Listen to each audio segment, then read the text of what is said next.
Welcome to today's episode. This is Hector Combo, your friend. And on today's episode, we're going to be dealing with yesterday's news or last week's news. There has been so many headlines storming our mind that it is easy for us to forget what is the real agenda. And by that, I mean the real agenda is control. So we're going to start this show with our best friend, Henry Kissinger, and his lovely quote, "Control oil and you control nations. Control food and you control people."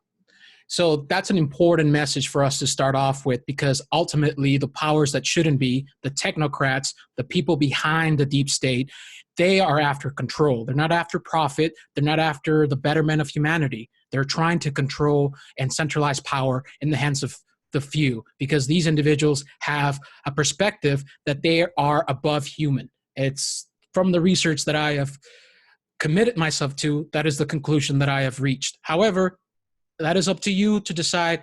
Please have an open mind and an open heart. So again, let's follow up another important message from our best friends, the powers that shouldn't be. And today we're going to be listening to Rahm Emanuel, the former chief of staff of Obama and the former mayor of Chicago.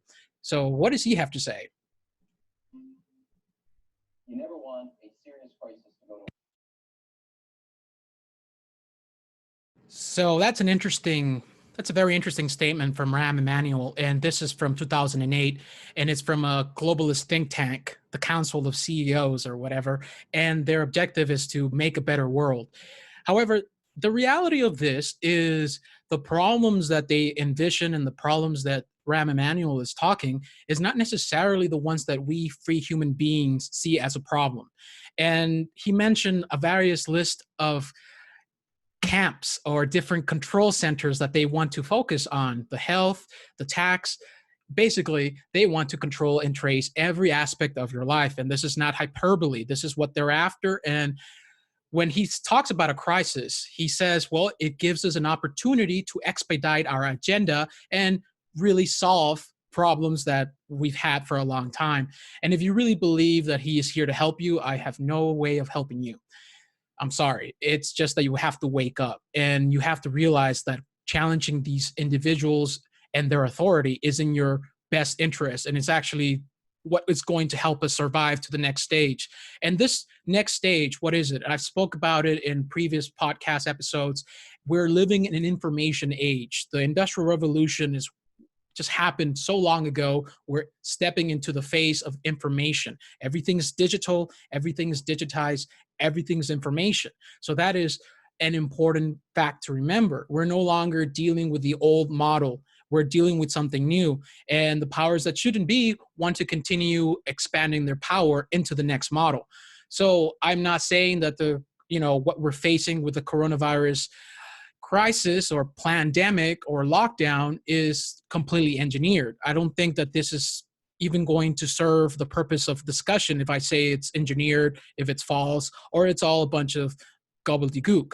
The important thing to remember here, whether it's real, engineered, manufactured, or a false flag, the people in control will use this as an opportunity to indoctrinate us or program us into a new model of behavior. And so this started in 9/11. How they did it, the see something, say something. That was an important example for us to really learn about the ways that they control humanity. If you see, say something. So the campaign after the 9/11 controlled demolition of the third tower and, the false flag event that was September 11. Again, if you don't find this conclusion to be veritable, then do your own research and find your own conclusions. However, the crisis that happened after really allowed an opportunity for the Department of Homeland Security and the State Department and others in government to tell us what we should do. So they were telling us that if someone uses cash or, doesn't like to be identified by public authorities, then they are considered an enemy of the state. And in this rundown from the Department of Homeland Security, it tells you about their partnership, their solution. And essentially, they put a very happy face on what they're trying to do. But the effect of years of indoctrination has really caused a massive suspicion in people, and it has created this paranoia. And there's been stories of people losing their mind over a backpack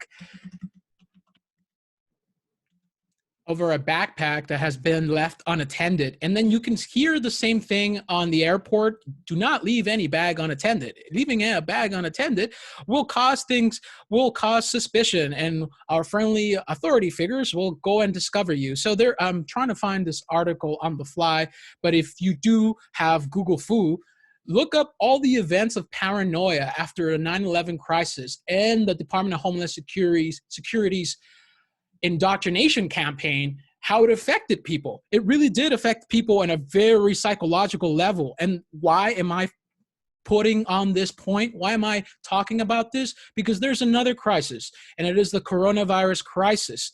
Again, this is an opportunity for these crisis people, these people who love to expand their power, to push their indoctrination campaign. So what is the next level of indoctrination that we're going to be facing? Well, it's going to be at the shopping center. It's going to be at your wallet.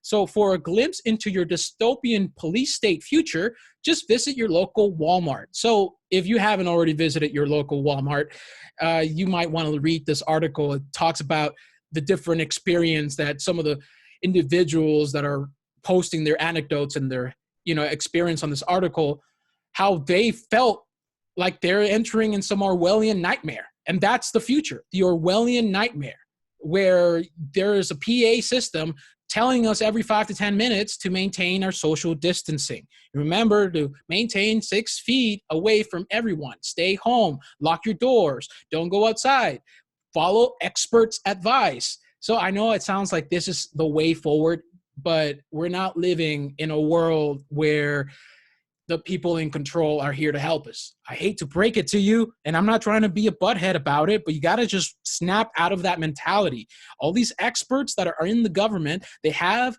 a particular bias to aggrandize themselves and validate their own authority and push faulty statistics. Just the way it is. I'm sorry. Now, the indoctrination campaign is really hitting hard because they're basically shutting down private businesses.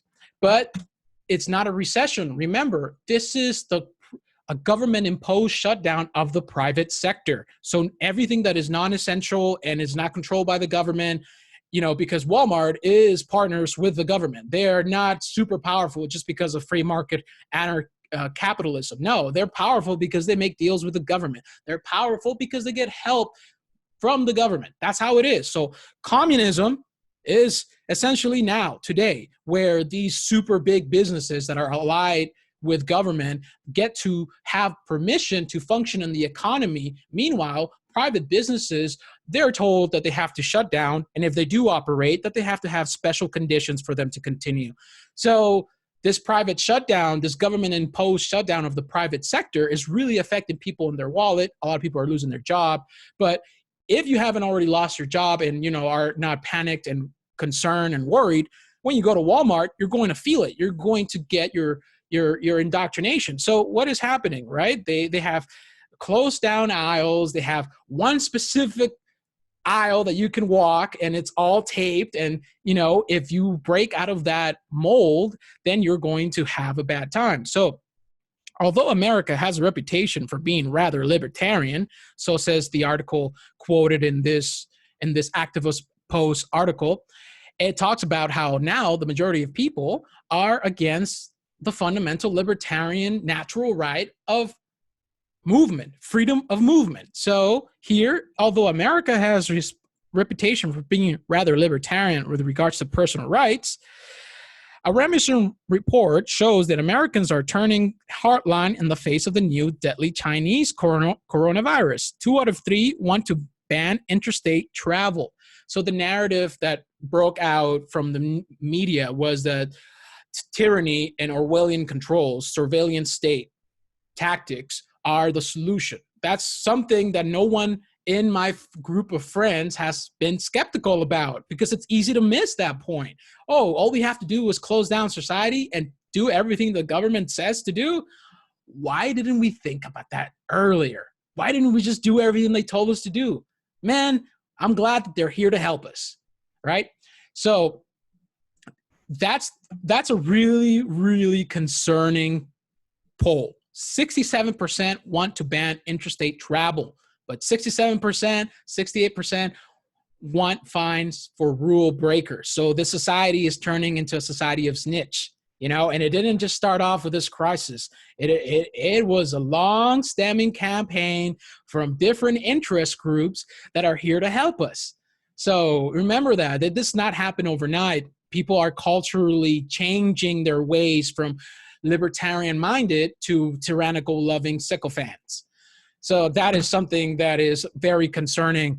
And you and I should really talk about this and really break free of our conditioning, because once the crisis event happens, the tyrannical rules will be here to stay. And just like the 9/11 false flag event, a lot of those issues were forgotten. People didn't really care whether it was manufactured or whether it was controlled or a false flag. They only cared what affected them directly in the immediate now. But we're not talking about the immediate now. We're talking about the long trend that is coming our way. And so we have to deal and deconstruct it so we don't get caught in the wolf's lair. So here we have an article from Forbes, and it talks about the latest development in the stimulus package, and if you want to know more in-depth details, there will be more information posted below on this video. But essentially, they've had legislation for such a long time.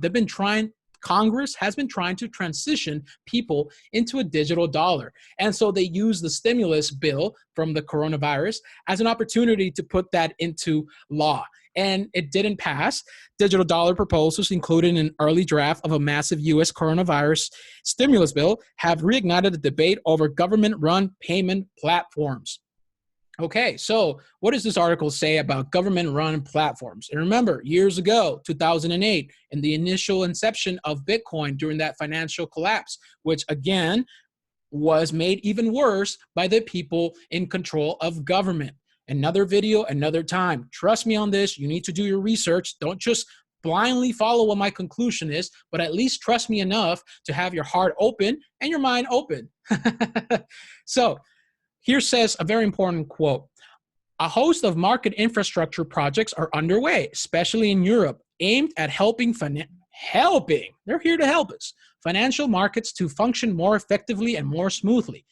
So these projects are focused on the creation and circulation of digital tokens intended to replace cash, or represent financial instruments. They form part. This is an important part too, financial instruments, because it's not only about money. They're going to have government-run smart contracts on artificial intelligence that are going to surveil your every move. Stick with me on this. So says the article following, they form part of an underlying trend characterized by the emergence of new forms of digital assets such as utility tokens, security tokens, and stable coins.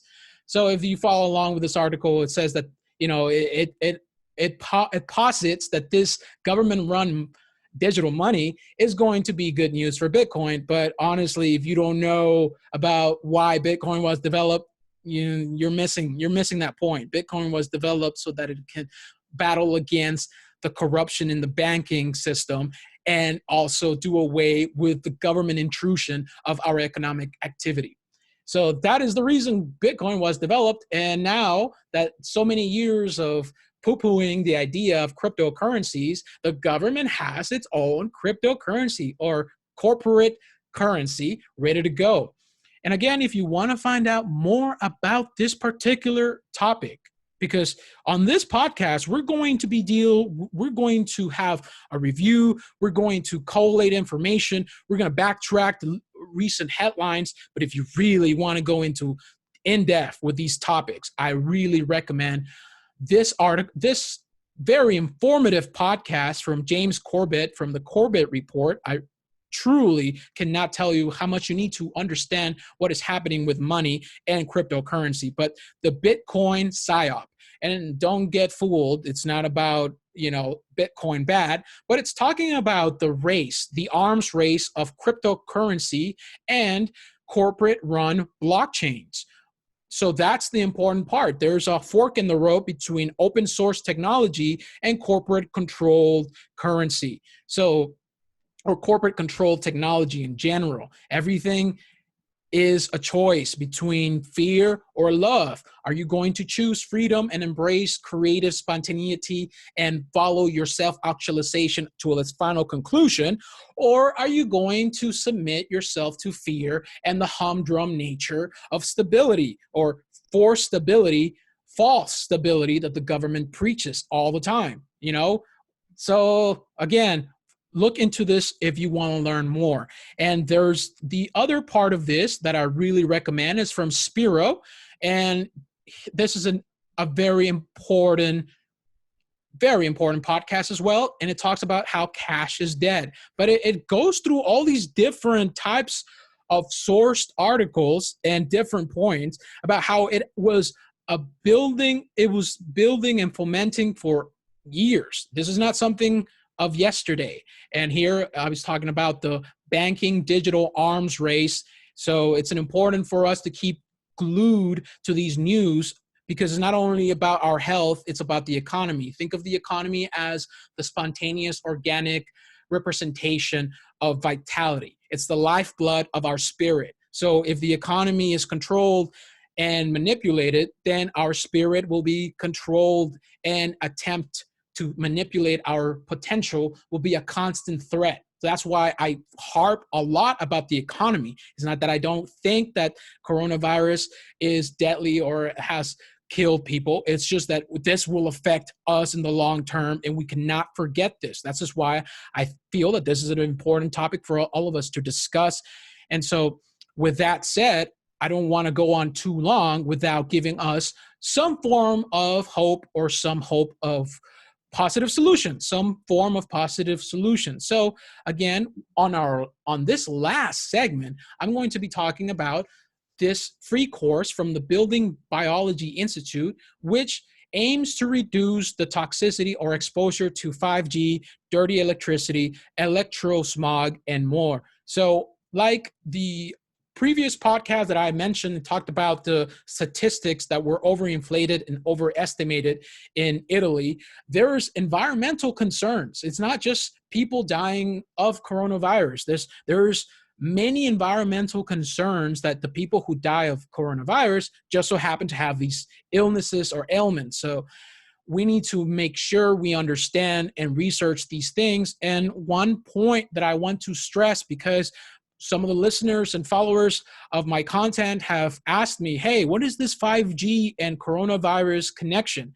I haven't done the effective research in order for me to conclusively say, okay, 5G is directly, causally causing coronavirus. We can't assume that, but if we do the research and if the facts are there, then we can make the conclusions. But there's this rush when we're talking about the headlines or the media in general. There's a rush in people to be the first ones to talk about the news, the first ones to tell you, oh, hey, this is happening. And a lot of people who do this, well, not a lot of them, but some of them, they don't actually do the research. They copy and paste other people's research, and they don't necessarily in earnest do the research that they're supposed to. So they share, I only read the headlines. That's all I need to read. And so it causes a problem in doing this conspiracy research.